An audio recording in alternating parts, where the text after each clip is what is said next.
The most dangerous mistake an officer can make isn't misreading the law. It's believing they already know who deserves its protection. Rain had settled over the city long before sunset, turning every traffic light into blurred streaks of red and amber across the wet pavement. The steady rhythm against windshields slowed traffic to a cautious crawl, while patrol cars continued weaving through the evening commute as if nothing about the weather had changed. Officer Daniel Mercer liked nights like this. Rain hid impatience. Rain exposed hesitation. And in Daniel's mind, hesitation was often where people revealed they had something to hide. His patrol SUV rolled quietly beneath the glowing streetlights when a dark gray pickup truck eased into the right lane ahead of him. The vehicle maintained a legal speed. It never crossed the center line. Every signal was used correctly. Still, Daniel's eyes remained fixed on it. Beside him, Rookie Officer Nathan Cole noticed the silence.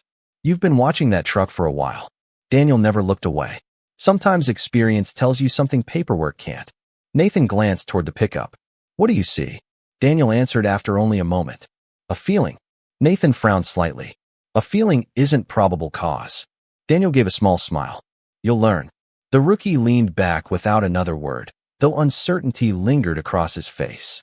Ahead, the pickup continued through the rain with calm, predictable movements.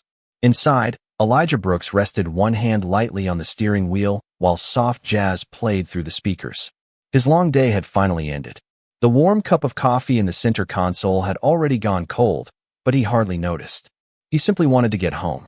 The dashboard clock glowed 7:42 p.m. His phone buzzed once through the truck's hands-free system. A missed call. He ignored it. There would be time to return it later. Behind him, blue lights suddenly illuminated the wet highway. Their reflection stretched across his rearview mirror. Elijah sighed almost imperceptibly. Without hesitation, he activated his turn signal. He eased smoothly onto the shoulder. Hazard lights blinked. Engine off. Both hands remained visible on the steering wheel. Everything about his movements reflected patience born from experience. Nathan watched carefully as Daniel parked behind the truck. "Could have been anyone," Nathan quietly said. Daniel opened his door. "Maybe." Rain immediately soaked the shoulders of his uniform as he approached the driver's window. Elijah lowered the glass before Daniel spoke. "Good evening, officer." His voice remained steady, respectful. Daniel barely acknowledged the greeting. "License and registration." "Of course." Elijah informed him before reaching for anything. "My wallet is in my left jacket pocket. Registration is inside the center console." Daniel nodded once. "Hurry up." Nathan noticed the change in tone immediately. Elijah slowly retrieved both documents exactly as described. No sudden movements. No hesitation. He handed them over. Daniel glanced at the driver's license. His eyes returned to Elijah, then back to the license again. "What brings you through this area tonight?" "I'm heading home after work." "What kind of work?" Elijah smiled politely. "Public service." Daniel looked unconvinced. "What does that mean?" "I work for the government." The answer was truthful. It simply wasn't complete. Daniel folded his arms. "What agency?" Elijah remained calm. "I'll be happy to explain if it's necessary." Nathan shifted uneasily behind his training officer. The conversation no longer sounded like a routine traffic stop. Daniel leaned slightly closer. "You seem nervous." Elijah met his eyes without raising his voice. "I'm not nervous." "Then why are you choosing your words so carefully?" "Because experience has taught me that words matter." For a brief second, neither man spoke. Rain tapped softly against the truck roof. Passing cars sprayed mist into the darkness. Nathan noticed something unexpected. Elijah wasn't acting like someone trying to avoid questions. He was acting like someone trying to avoid making the situation worse. Daniel stepped back toward the patrol vehicle, license still in hand. "I'll be running these." Elijah nodded. "I understand." As Daniel reached the cruiser, Nathan quietly asked, "What was the violation?" Daniel opened the driver's door without answering immediately. Then he looked once more through the rain-covered windshield at the man waiting patiently inside the truck. "I think we're about to find out who he really is." Inside the pickup, Elijah rested both hands back on the steering wheel and watched the flashing lights reflect across the wet glass. His expression never changed. Because sometimes the people most certain they were in control had no idea the story had only just begun. Sometimes a single assumption travels faster than any police radio. Daniel Mercer slid into the driver's seat and shut the cruiser door against the ring. The rhythmic tapping on the windshield became muffled as he placed Elijah Brooks' driver's license on the center console. Nathan watched him enter the information into the mobile data terminal. Everything came back clean. No warrants, Nathan said after reading the screen. License is valid. Registration matches the vehicle. Daniel frowned. Run it again.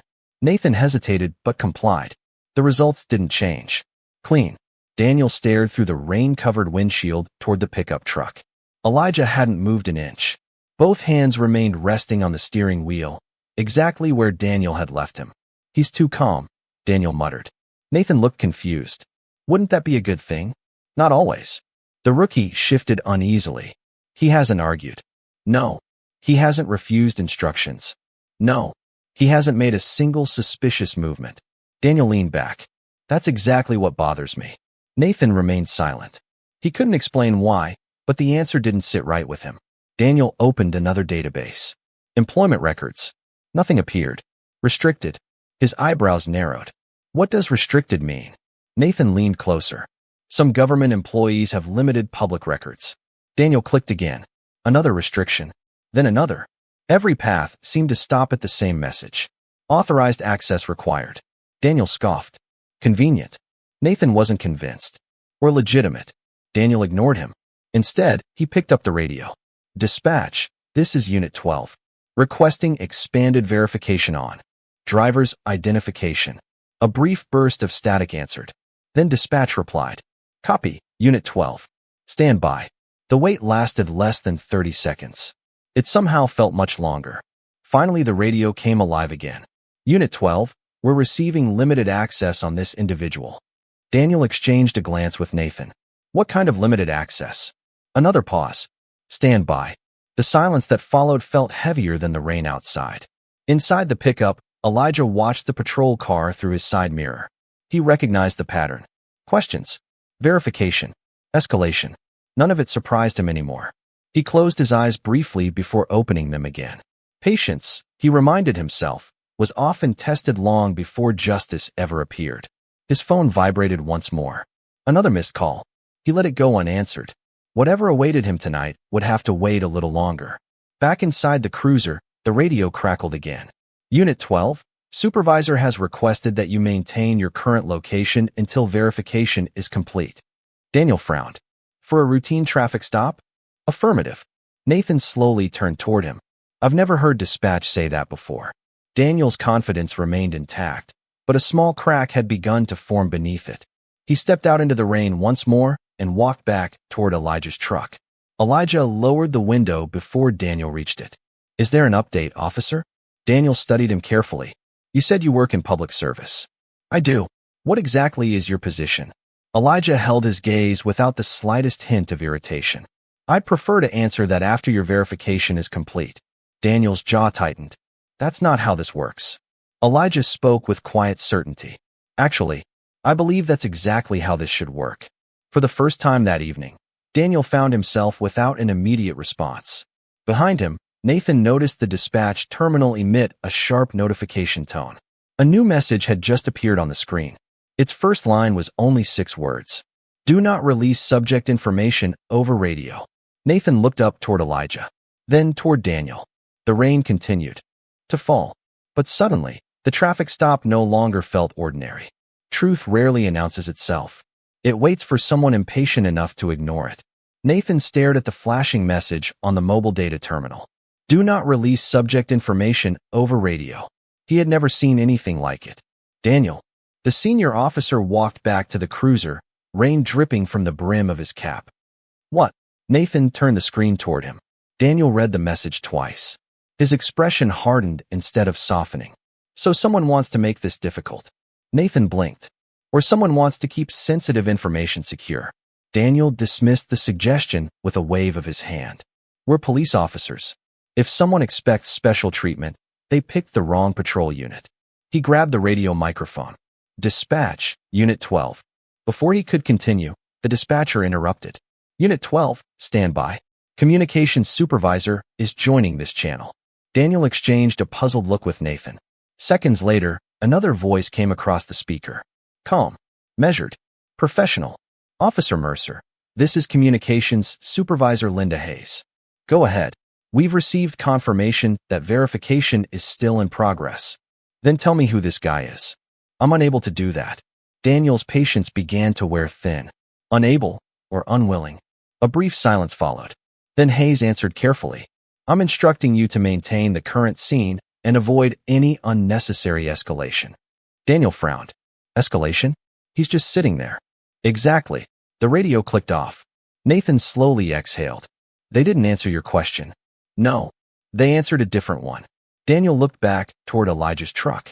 The black driver remained exactly where he had been for the past several minutes. Window partially raised.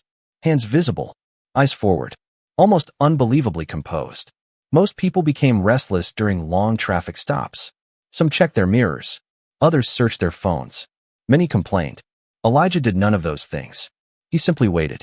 Nathan watched him quietly. He's acting like he already knows what's coming. Daniel answered, without looking away. Or he's pretending. Inside the pickup, Elijah glanced at the digital clock. 7:56 p.m. He had already missed the meeting he intended to attend. His phone vibrated again. This time it displayed a secure contact. He let the call expire. There was no point answering while blue lights still flashed behind him. His attention returned to the rain sliding across the windshield. He had spent years teaching younger officers that professionalism wasn't measured during easy encounters. It was measured during unfair ones. Outside, Daniel made another decision. I'm talking to him again. Nathan followed. As Daniel approached the driver's window, Elijah lowered it before a single word was spoken. Officer. Daniel folded his arms. I asked what agency you work for. You did. I'm asking again. Elijah nodded respectfully. And my answer remains the same. Daniel's voice sharpened. So you're refusing to cooperate? No. I'm cooperating fully. Then answer the question. Elijah's tone never changed. I've answered every lawful instruction you've given me. Rain rolled off the edge of the truck roof between them. Nathan noticed something Daniel seemed unwilling to see. Elijah wasn't being defiant. He was being precise. Before Daniel could speak again, the radio clipped to his shoulder erupted with an alert. Unit 12. Hayes' voice sounded noticeably more urgent. Remain exactly where you are. Daniel pressed the transmit button. Why? Another brief pause. Then came 7 words that instantly changed the atmosphere around the roadside stop. Your scene has just been elevated to command-level oversight. Neither Daniel nor Nathan spoke. Even Elijah, still seated calmly behind the wheel, slowly lifted his eyes toward the patrol car's flashing lights. Because somewhere beyond the curtain of rain, someone with far greater authority had just entered the story. Power has a way of changing the sound of silence long before anyone speaks. For several seconds, no one moved. The flashing blue lights continued to paint the rain-soaked highway in waves of red and blue, while passing cars slowed just enough for curious drivers to wonder what had happened. Daniel lowered the radio from his shoulder.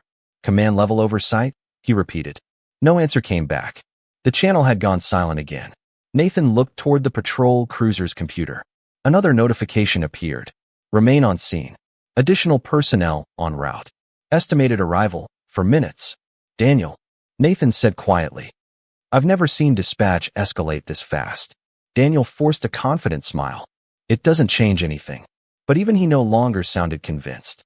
Across the shoulder, Elijah Brooks remained seated behind the wheel. His hand still rested calmly at 10 and 2.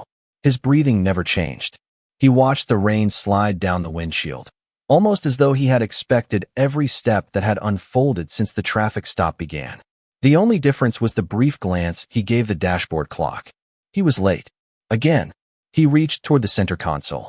Daniel immediately noticed the movement. Stop. Elijah froze before touching anything. My phone is vibrating, he said evenly. I was only going to silence it. Daniel stepped closer. Leave everything where it is. Elijah slowly returned both hands to the steering wheel. As you wish. Nathan couldn't ignore what he was seeing. Every instruction had been followed. Every movement had been announced. Every response had been respectful. Yet the tension continued to rise. The rookie quietly asked, what exactly are we waiting for? Daniel never answered. Far in the distance, faint headlights emerged through the curtain of rain. One vehicle, then another, then a third. They moved together with deliberate precision. Not speeding, not hesitating. Nathan narrowed his eyes. Is that? Daniel watched the convoy approach. Dark SUVs. No emergency lights. Only white headlights cutting through the storm. As they neared the traffic stop, all three vehicles slowed simultaneously. The first SUV stopped several yards behind the patrol cruiser. The second positioned itself ahead of Elijah's pickup. The third remained in the center, forming a controlled perimeter. Doors opened almost in unison. Several professionally dressed officials stepped into the rain, each wearing dark jackets with visible government credentials clipped near their waists. No one rushed. No one shouted. Their discipline was unmistakable. Daniel instinctively straightened his posture. One woman stepped forward from the lead vehicle. Confident. Composed. She carried no visible urgency, only quiet authority. A communication earpiece rested behind one ear as she approached the patrol cruiser. Daniel walked toward her. I'm Officer Mercer. I initiated this traffic stop. The woman acknowledged him with a brief nod. Thank you. Then, without asking another question, she walked past him, past Nathan, past the patrol vehicle. She headed directly toward Elijah's pickup. Daniel turned in confusion. Ma'am. She never looked back. Elijah noticed her approaching through the rain. For the first time that evening, he allowed himself the faintest smile. Not a smile of victory, a smile of recognition. The woman stopped beside the driver's window. Her expression remained completely professional. She looked at Elijah for only a moment before speaking. Good evening. Elijah inclined his head. Good evening. Behind them, Daniel waited for someone to explain what was happening. Instead, he watched something that made every assumption he had carried onto that roadside begin to crumble. The woman reached slowly toward the badge clipped beneath her jacket. Not to display it, to identify herself before saying another word. And in that instant, Daniel realized this traffic stop no longer belonged to him. Respect is never revealed by a badge.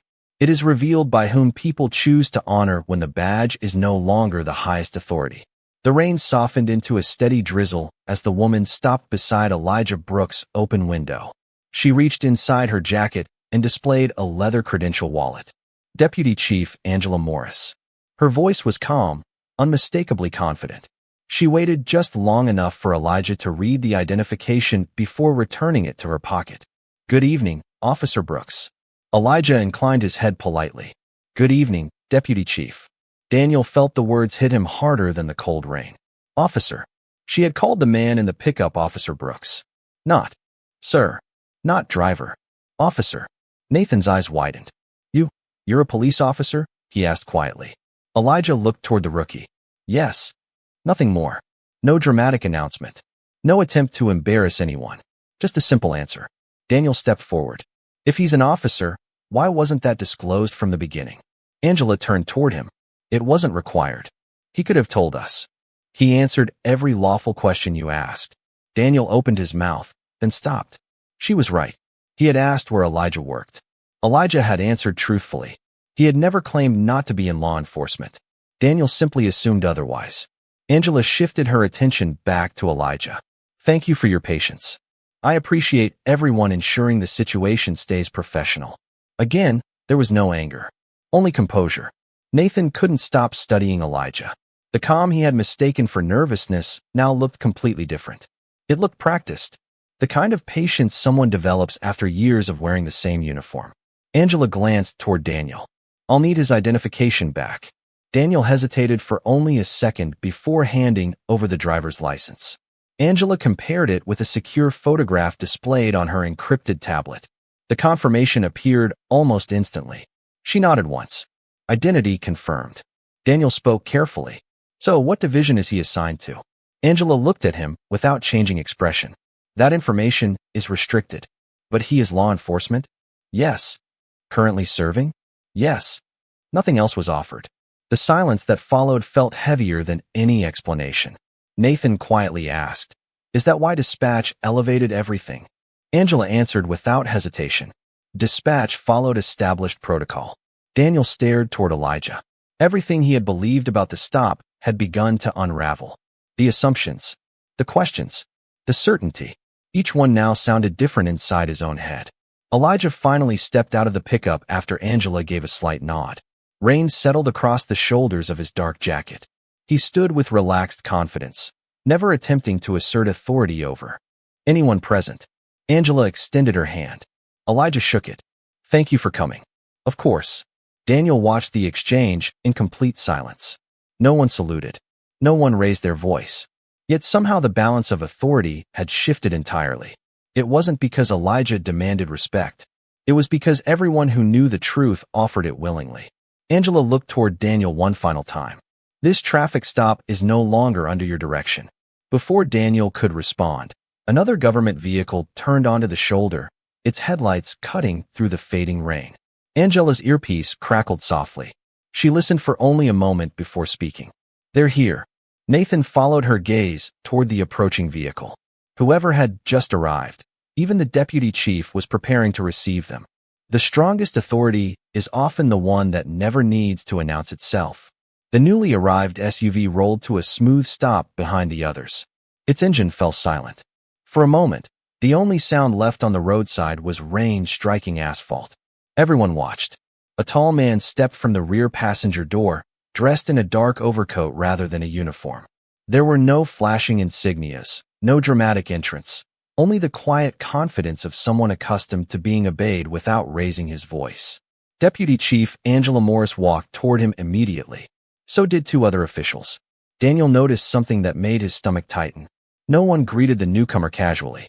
Every movement carried unmistakable professional respect. The man exchanged a few quiet words with Angela before his attention shifted to Elijah. He smiled. Long evening. Elijah returned the smile. Longer than expected.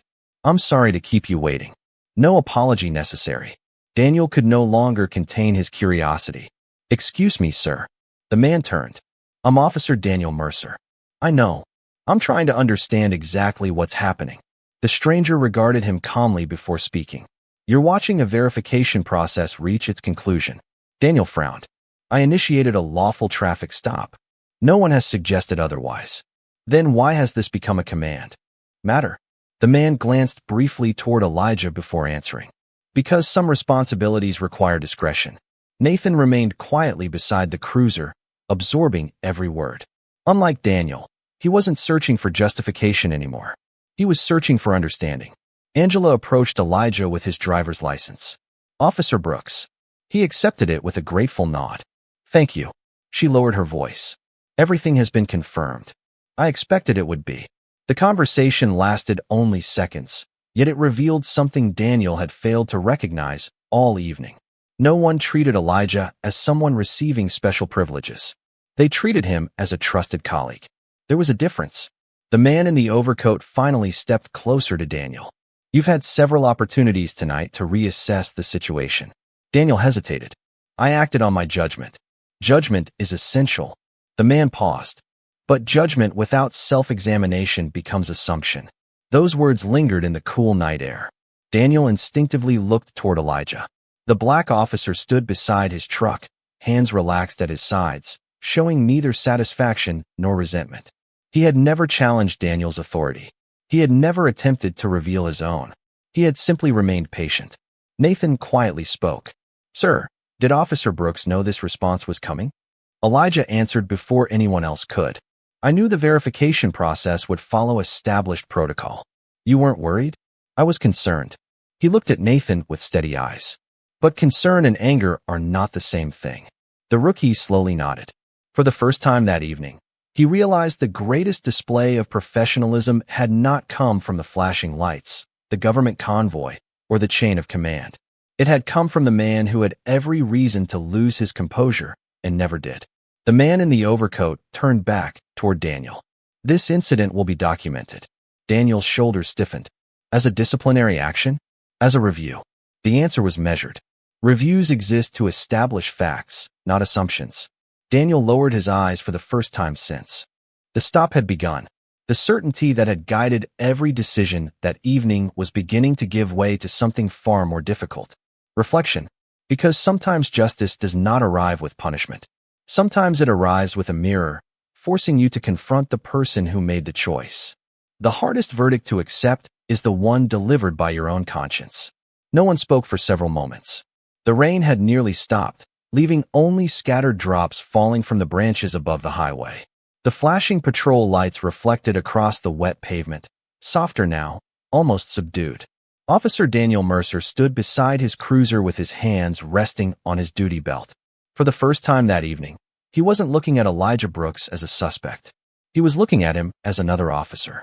The realization carried a weight that no official report could capture. Deputy Chief Angela Morris received a secure tablet from one of the officials who had arrived with the convoy. She reviewed the display briefly before turning it toward the man in the overcoat. He nodded. Body camera footage? Angela answered. Already secured. Daniel looked up. Our cameras were recording the entire stop. They were. Nathan felt a knot tighten in his stomach. Every word, every decision, every assumption, everything had been preserved exactly as it happened. No one would have to rely on memory. Facts would speak for themselves. The man in the overcoat closed the tablet. That protects everyone involved. Daniel expected criticism. Instead, he heard something unexpected. The purpose of documentation is not to humiliate officers. He paused. It is to learn from reality rather than defend perception. Those words lingered in the cool night air. Elijah remained quiet. He had made no complaint, requested no punishment, offered no accusation. His restraint was becoming impossible to ignore. Nathan finally stepped toward him. Officer Brooks. Elijah turned. I owe you an apology. Daniel glanced sideways at the rookie, but said nothing. Nathan continued. I should have questioned what I was seeing sooner. Elijah offered a small, understanding smile. You questioned it. Nathan looked confused. But I didn't stop it. No, Elijah replied gently. But you noticed the difference between evidence and assumption. Never lose that instinct. The words struck Nathan more deeply than any formal lecture ever had. Daniel listened in silence. He remembered every moment of the stop. The clean record. The respectful answers. The visible hands. The calm voice. None of those facts had matched the story he had already constructed in his mind. He slowly approached Elijah. I believed I was following my instincts. Elijah met his eyes. I don't doubt that. Daniel frowned. But my instincts were wrong. Elijah answered after a thoughtful pause. Every officer develops instincts. He looked toward the quiet highway. The challenge is remembering that instincts begin an investigation. They should never become its conclusion. Daniel lowered his gaze. No one around them spoke. No one needed to. The lesson had already been delivered. Not through anger. Not through authority. Through truth. Angela Morris stepped forward. This incident review will proceed through normal channels. Her tone remained professional. There will be no conclusions tonight. Only facts. Only evidence. Only procedure. The man in the overcoat nodded once before turning toward Elijah. You're free to leave whenever you're ready. Elijah looked briefly at Daniel and Nathan before reaching for his truck door. I hope the next time we meet, he said quietly, it's simply as officers doing the same job. Then he climbed into the pickup. As the engine started and the taillights disappeared into the darkness, Daniel remained standing beside the flashing cruiser. The road looked exactly the same as it had an hour earlier. He was the one who had changed. Because justice had not taken away his badge, it had handed him something far more difficult to carry. The opportunity to become worthy of wearing it. Real change begins long after the flashing lights disappear. By the following morning, the highway looked no different from any other stretch of road. Cars passed. Rainwater had dried. The evidence of the previous night's encounter existed only in digital reports, body camera, recordings, and the memories of everyone who had stood beneath those flashing lights. Inside the precinct, however, the atmosphere had changed. Officer Daniel Mercer sat alone in the report room. The incident file remained open on his computer. He had already rewritten the narrative twice. Not because the facts had changed, because he had. Every sentence forced him to separate what he had observed from what he had assumed. It was a more difficult exercise than he had imagined. Across the room, Nathan quietly reviewed his own report. He paused several times before typing. Each pause represented another lesson. Describe behavior, not appearance. Record evidence, not expectation. The rookie finally understood why experienced investigators insisted on precise language. Words shaped decisions. Decisions shaped lives. A knock sounded at the open office door. Captain Laura Whitmore entered carrying a folder. She looked from Nathan to Daniel before speaking. The review team has received the preliminary footage. Daniel stood immediately. Captain. She raised a hand. Sit. He obeyed. Whitmore placed the folder on the desk. I've already watched the recordings. Daniel waited. There are moments you handled professionally. He looked up with cautious hope. And there are moments where confirmation bias influenced your decisions. The words were delivered without anger. Simply as fact. Daniel nodded slowly. Yes, ma'am. Whitmore continued, recognizing that difference is the beginning of improvement. Nathan listened carefully. The conversation wasn't about punishment. It was about responsibility. Meanwhile, several miles away, Elijah Brooks walked through the entrance of an administrative training facility. He greeted officers from different departments with quiet familiarity. Some wore patrol uniforms. Others worked investigations. Several stopped to shake his hand. Morning, Brooks. Good to see you. How was your meeting last night? Elijah smiled faintly. I arrived later than planned. A few people laughed. Nothing more was said. He had no interest in retelling the traffic stop. He wasn't looking for sympathy, nor recognition. His focus remained exactly where it had always been, building better officers. Later that afternoon, Deputy Chief Angela Morris joined him in a conference room overlooking the city. She placed a sealed folder on the table. The preliminary review is complete. Elijah glanced at it, but didn't open it. You've already read it. I have. And Angela leaned back thoughtfully. The evidence reflects professionalism on your part. Elijah nodded once. What about Officer Mercer? He'll receive additional evaluation and training. Elijah looked out the window. Good. Angela smiled slightly. Not the answer most people would expect. Elijah folded his hands. Accountability should improve people whenever possible. She understood exactly what he meant. Justice was never strongest when it ended a career. It was strongest when it corrected a course. Outside the conference room, recruits gathered for an ethics seminar. Some had only worn the badge for weeks. Others would soon begin patrol assignments. Elijah picked up his notebook and headed toward the classroom. Because there was one lesson every generation of officers eventually had to learn. Authority could stop a vehicle. Experience could solve a case. But only character determined whether justice truly arrived when the encounter was over. Justice leaves its deepest mark not on the person who was vindicated, but on the one who chooses to become better after being confronted by the truth. 1 week later, the incident review reached its conclusion. The findings were straightforward. The traffic stop itself had been lawful. The conduct that followed revealed moments where assumptions had influenced professional judgment. The recommendation was equally clear. Additional procedural training, bias awareness instruction, field evaluation, no suspension, no public spectacle, no headlines. Only accountability through the system designed to protect both officers and the communities they served. Captain Laura Whitmore personally delivered the decision to Officer Daniel Mercer. She closed the folder before speaking. This is not the end of your career. Daniel remained silent. It is the beginning of a choice. He looked up. You can spend years defending the officer you were that night. She paused. Or you can become the officer that night was trying to create. Those words stayed with him long after the meeting ended. Across town, Elijah Brooks stood before a classroom filled with newly assigned patrol officers.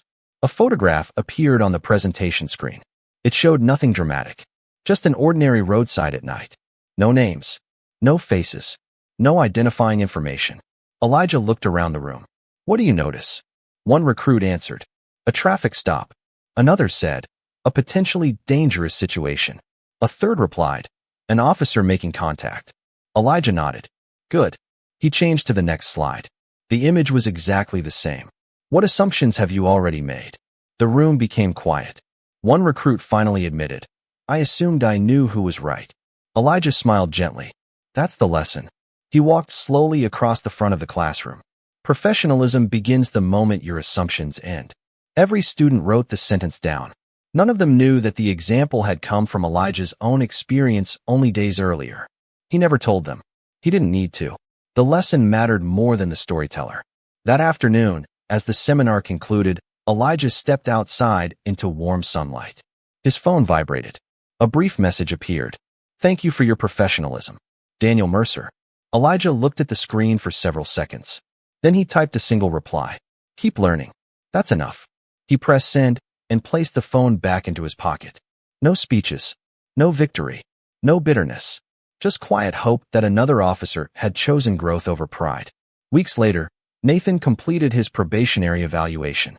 His supervising lieutenant asked what lesson had shaped him the most during training. Nathan answered without hesitation. I learned that evidence deserves a louder voice than assumption. The lieutenant smiled. Never forget that. Nathan never did. Years from now, countless traffic stops would begin beneath flashing lights. Some would end with citations, others with warnings.